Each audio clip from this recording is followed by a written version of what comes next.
Il travaillait dans le jardin près de la caravane pendant que sa femme et ses filles restèrent à l'intérieur. Soudain, il a entendu un cri venant de chez lui. Il a aussitôt tout laissé et s'est précipité dedans. Et ce qu'il a découvert était pire que tout ce qu'il aurait pu imaginer.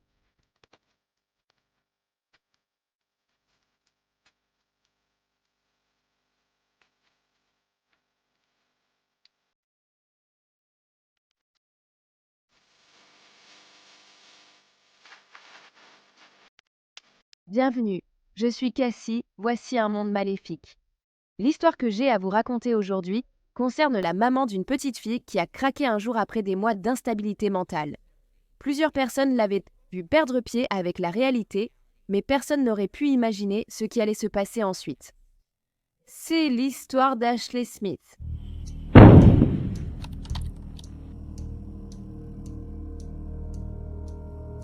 Ashley Smith est née en avril 2001 de ses parents, Robert Smith et Melissa Wright. Elle avait une demi-sœur aînée, Courtney, du premier mariage de sa mère. Cette famille de 4 personnes vivait à Cousada, Alabama, dans une petite caravane au bout d'un chemin de gravier nommé Harm's Way. Environ un an après la naissance d'Ashley en avril 2002, Melissa a perdu son emploi de serveuse. Maintenant, ni elle ni Robert n'avaient d'emploi et ils avaient du mal à payer leurs factures. Les voisins de la famille savaient qu'ils avaient des difficultés, alors ils les aidaient et leur apportèrent des repas à manger. Et une voisine nommée Denise Dunlap aidait aussi en gardant parfois Ashley et Courtney. Denise avait en fait commencé à aider après avoir remarqué que la santé mentale de Melissa se détériorait. Un jour, Melissa s'était rendue à la caravane de Denise et avait frappé. À l'ouverture, elle lui a demandé si elle était Avril, avec un air étrange. Denise lui a dit « Tu me connais depuis plus d'1 an maintenant. Tu sais qui je suis. » Melissa a simplement répondu « Oh, d'accord », puis elle est passée à un autre sujet. Elle a commencé à parler du fait que la caravane au coin de la rue appartenait à son grand-père. Mais ce n'était pas vrai non plus. Et Denise le savait. Melissa était aussi devenue plus renfermée et elle allait partout avec Robert. Elle passait aussi d'un état maniaque à des accès de colère, puis à un état presque complètement catatonique. Il semblait aussi que Melissa commençait non seulement à se soucier moins de son apparence, mais aussi de ses propres enfants. Un jour, Courtney a couru hors de la caravane pour aller chez Denise, affirmant que sa mère Melissa tentait de la tuer et avait demandé à son père Robert d'attacher la fillette. Mais Robert avait retenu Melissa, permettant à Courtney de s'enfuir et demander de l'aide. Courtney, 8 ans, a aussi confié à Denise que plus tôt ce jour-là, sa mère avait tenté de sauter d'une voiture en marche. Denise a essayé de calmer la petite fille et l'a accompagnée jusqu'à la caravane de la famille. En entrant, elle a vu Melissa assise là. Melissa a levé les yeux vers Denise, mais elle avait un regard complètement vide, comme si personne n'était là. Robert, le père d'Ashley, a dit à Denise qu'il ne savait pas quoi faire concernant sa femme. Il a dit qu'il l'avait emmenée chez le médecin quelques semaines auparavant et qu'il lui avait prescrit plusieurs médicaments différents. On lui a prescrit de l'hydroxyzine Pamotte, qui est utilisée pour traiter l'anxiété, du Topamax, qui est utilisé pour traiter les crises d'épilepsie, et du Wellbutrin, qui est un antidépresseur. Robert pensait que peut-être ces médicaments étaient la cause du fait que sa femme passait d'un état maniaque à la colère, puis à ne plus parler du tout. Il a également dit qu'il y avait eu quelques fois où il avait trouvé Melissa en train de marcher dehors sur la pelouse, parlant du fait que le monde allait prendre fin. Il a dit qu'elle était obsédée par parler de la fin du monde. Et Melissa avait aussi commencé à accrocher plein d'images religieuses dans la caravane, alors qu'elle n'avait jamais vraiment été religieuse auparavant. Un soir, Melissa a même dit à sa voisine Denise qu'elle avait tout compris et qu'elle savait maintenant que son mari Robert était le diable. Elle a dit qu'elle en était sûre. Maintenant, le département des ressources humaines de l'Alabama connaissait bien la famille. Et en juin 2002, l'un des voisins de la famille a appelé le département des ressources humaines pour les informer de ce qui se passait chez Melissa. Alors, un agent s'est rendu au domicile où Ashley et Courtney vivaient avec leur mère et leur père, le 5 juin santé. Quand il est arrivé, il a découvert que Melissa était simplement assise là, encore une fois dans un état semi-catatonique, et que les 2 petites filles étaient livrées à elles-mêmes, courant partout. Robert était absent et il était clair que les fillettes ne pouvaient rester avec Melissa ainsi. Alors la police a été appelée. Arrivée sur place, la police a constaté que Melissa était si désorientée qu'elle ne pouvait ni donner son nom ni sa date de naissance. Heureusement, Robert est vite rentré pour s'occuper des filles. Et il a agi comme si le comportement de Melissa était devenu quelque chose de tout à fait banal à ce stade. Et Robert semblait irrité contre Melissa.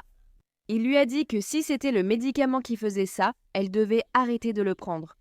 L'agent des services sociaux présent craignait que Melissa ait fait une overdose.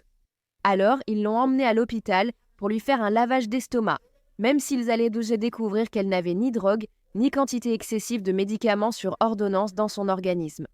Donc, en raison de l'état dans lequel Melissa avait été trouvée ce jour-là, l'assistante sociale a émis un ordre de sécurité du département des ressources humaines et a précisé très clairement qu'Ashley et sa sœur Courtney n'étaient pas autorisées à rester seules avec leur mère.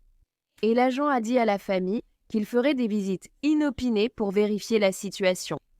Et c'est exactement ce qu'il a fait le 10 juin, où il a trouvé Robert, Melissa et les filles du Douce en sécurité à la maison. Il a constaté que tout le monde était en bonne santé et semblait en sécurité. Il est reparti peu de temps après. Mais seulement quelques heures plus tard, alors que Robert Smith était à l'extérieur de la maison familiale, il a soudainement entendu sa fille de 14 mois Ashley crier et pleurer. Il a couru à l'intérieur de la caravane et ne l'a vue nulle part. Les pleurs venaient de la cuisine. Il est allé là-bas et a découvert que sa fille avait été coincée dans le four qui était réglé sur la fonction grill. Robert a immédiatement appelé le 911 et Ashley a été transportée d'urgence à l'hôpital. Plus de 30% de son corps était brûlé au 3e degré. Mais malgré tout cela, la petite Ashley était toujours en vie. Le four à gaz avait été réglé à environ 600 degrés. La police a arrêté la mère d'Ashley, Melissa, et l'a accusée de tentative de meurtre. Bien que Melissa leur ait d'abord dit que sa petite fille jouait près du four, qu'elle était simplement tombée dedans et que la porte s'était refermée derrière elle. Oui, parce que ça arrive, bien sûr. Plus tard, elle affirmera avoir mis Ashley dans le four après avoir entendu des voix. Les voix lui disaient qu'elle devait juste faire confiance à Jésus. Mais la vérité, c'est que Melissa Wright avait retiré les grilles du four, l'avait réglé en mode grill à environ 300 degrés Celsius, attendu que le four chauffe, puis avait mis sa fille Ashley dedans, la tête la première. Donc, à cause de cela, le procureur Randall Houston ne croyait pas que Melissa était folle. Il pensait qu'elle avait fait cela parce qu'elle voulait attirer l'attention. Il pensait qu'elle était jalouse de l'attention que Robert portait à la petite fille. Le procureur a également déclaré qu'il serait ravi de traduire Melissa Wright en justice et de présenter les preuves, les photographies et les témoins experts devant le jury, sauf pour une chose. Il a dit qu'il suffit qu'une seule personne dise qu'elle est folle pour que le jury soit bloqué, ce qui pourrait alors peut-être lui éviter une peine beaucoup plus sévère. Alors, à la place, en août 2003, le procureur a accepté que Melissa Wright plaide coupable de tentative de meurtre en échange d'une peine de 25 ans de prison. Mais l'avocat de Melissa Wright pensait exactement le contraire de ce qu'avait dit le procureur. Il pensait que Melissa avait de graves problèmes mentaux et peut-être une psychose postpartum, même si rien de tout cela n'a réellement été prouvé. Il a demandé que Melissa soit examinée par des psychologues de l'État, ce qui a été fait. Ils l'ont déclarée apte à être jugée, capable d'assister à sa défense, ainsi que saine d'esprit au moment des faits, ce qui signifie qu'elle savait distinguer le bien du mal. Melissa Wright a été envoyée à la prison du comté d'Elmore à Wetumpka, en attendant son transfert vers la seule prison pour femmes de l'Alabama, Tutwiler. Robert Smith dirait qu'il savait que sa femme souffrait d'un grave trouble mental et doutait qu'elle reçoive l'aide nécessaire en prison. Il a dit que même si elle détestait ce qu'elle avait fait, lui ne la détestait pas. Robert a également déclaré qu'il avait parlé à sa femme Melissa peu de temps après son arrestation et qu'à ce moment-là, elle n'était pas consciente de ce qu'elle avait fait. Elle pensait qu'elle avait peut-être mis les 2 filles dans le four. Ashley Smith a dû subir un total de 38 interventions chirurgicales différentes. Et elle n'a maintenant aucun souvenir de l'événement, même si elle se souvient de presque toutes les opérations. Et une fois sortie de l'hôpital, Ashley est allée vivre chez sa tante et mère adoptive, Rhonda Zafina, la sœur de son père. Elle l'appelle maintenant maman. Lors des opérations, les médecins ont placé des expanseurs tissulaires dans le dos d'Ashley. Dispositif rempli de solutions salines pour étirer la peau. Cela visait à étirer sa peau saine afin qu'elle puisse être utilisée sur les zones qui avaient été gravement brûlées. Elle a enfin terminé ses opérations. 14 ans plus tard, Ashley porte encore les cicatrices des brûlures sur ses bras et son front. J'ai subi 38 opérations, c'était douloureux, mais j'ai réussi à surmonter tout ça. Maintenant, la fille aînée de Melissa Wright, Courtney, a été envoyée vivre chez son père biologique, Timothy Sims, à Selma. Et comme elle avait été la seule à avoir été témoin de l'acte horrible de sa mère, Courtney a été envoyée en thérapie pendant des années après cela. En 2016, Melissa Wright était éligible à une libération conditionnelle après avoir purgé 13 ans et 9 mois de prison. Ashley s'est rendue à l'audience de son ancienne mère et a demandé à la Commission des libérations conditionnelles d'Alabama de refuser la libération anticipée de Melissa. Ashley a dit qu'elle ne faisait pas confiance à sa mère, surtout avec sa nièce de 8 ans et son neveu de 27 mois. Elle a dit qu'ils avaient à peu près le même âge qu'elle et Courtney lorsque l'incident s'est produit. Elle a dit à la Commission de libération conditionnelle « Honnêtement, je ne lui fais pas confiance et j'ai peur pour leur sécurité. Je ne peux pas imaginer que quelqu'un ait souffert autant que moi. Et maintenant, j'ai une vie formidable, grâce à ma mère, mon beau-père, mes frères et sœurs. Je ne la déteste pas. Je ne l'aime pas non plus. Je ne veux pas la voir. Je pense qu'elle est folle. Je ne peux pas imaginer qu'une mère veuille brûler son enfant. » Courtney, la grande sœur d'Ashley, avait 8 ans et a tout vu. Près du réfrigérateur, elle a pris Ashley dans ses bras, l'a serrée et lui a parlé. Elle lui a dit qu'elle l'aimait et puis, comme si tout allait bien, et la seconde d'après, voilà qu'Ashley est mise dans le four, la porte du four se referme.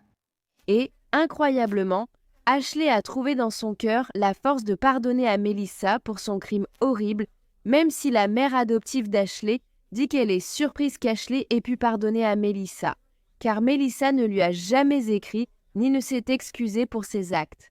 Donc, même si Ashley suppliait pour que sa mère reste en prison, sa sœur aînée, Courtney Brunson, était la seule à demander la libération de leur mère. Elle disait « Je n'avais que 8 ans quand c'est arrivé. Elle était différente. J'ai vu ce qui s'est passé. Je sais qu'elle l'était. Elle n'était pas elle-même. » Elle a aussi dit que Melissa a consulté un conseiller en prison et qu'elle est une meilleure personne maintenant, bien sûr. Mais le Conseil des grâces pour Soares et des libérations conditionnelles de l'Alabama, qui avait vu les photos d'Ashley quand elle était plus jeune, après avoir été si gravement brûlée, a refusé la demande de libération conditionnelle de Melissa. Le procureur a déclaré que si Melissa Wright avait initialement été condamnée à 25 ans de prison, c'était pour que sa fille Ashley ait la chance de grandir sans sa mère à ses côtés. Le procureur craignait en réalité que si Melissa sortait avant d'avoir purgé sa peine de 25 ans, elle essaie de faire valoir ses droits parentaux. Et cela serait tout simplement terrible et traumatisant pour Ashley. Randall Houston dit que sa guérison physique et émotionnelle est extraordinaire. C'est une enfant extrêmement forte. Elle devait avoir 4 ans quand elle a commencé à s'en rendre compte et qu'on en a parlé. Mais elle a toujours appris, plus ou moins. Nous avons payé ce qui convenait à son âge, selon ce qui lui est arrivé. Et elle l'a toujours su et elle l'a toujours accepté. Avant, c'était comme si ma maison brûlait car je ne disais rien, mais maintenant que tout le monde saura, je le dis simplement. En 2021, Melissa Wright a de nouveau demandé une libération conditionnelle, mais essuyé un refus. Merci d'avoir écouté l'histoire d'Ashley aujourd'hui. Même si, je suppose que ce n'est pas toute son histoire, puisqu'elle a survécu et qu'elle semble s'épanouir aujourd'hui. Et il paraît qu'Ashley et Courtney ne se parlent plus. C'est triste que ce terrible incident ait dû créer une distance entre ses sœurs qui étaient autrefois si proches. C'est agréable d'avoir enfin une histoire qui se termine bien. Dites-moi si vous avez aimé entendre ce témoignage de survivante aujourd'hui. J'aimerais faire ce genre de vidéo plus souvent, si c'est le cas. Parce qu'un peu de lumière dans ce monde cruel est un changement bienvenu. Donc, si vous aimez les histoires bateau vraies et que vous voulez les entendre de ma part, n'oubliez pas de cliquer sur le bouton s'abonner ci-dessous et d'activer les notifications pour savoir quand je publie une nouvelle vidéo, ce qui arrive 2 à 3 fois par semaine. Merci d'avoir suivi Un monde cruel aujourd'hui. À bientôt, prenez soin de vous. Merci d'être des soutiens d'un monde cruel. Adina, Alice, Amy, Angela, Angie, Béatrice, Catherine, Daniel D, Daniel H, Drew, S.G. Frank, Anna Rama, Cara, Laurie, Marie, Mel, Melissa, M.G. Kelly, Naoma, Ray, Stéphanie et Tammy. Vous êtes génial! Encore plus de A Wicked World sur Patreon. Accédez chaque mois à des vidéos exclusives et bien plus. Tout soutien aide vraiment à s'assurer que les victimes ne soient jamais oubliées et à mettre en lumière les failles de la société liées à chaque affaire. Alors, allez voir sur patreon.com/A Wicked World ou utilisez l'application Patreon.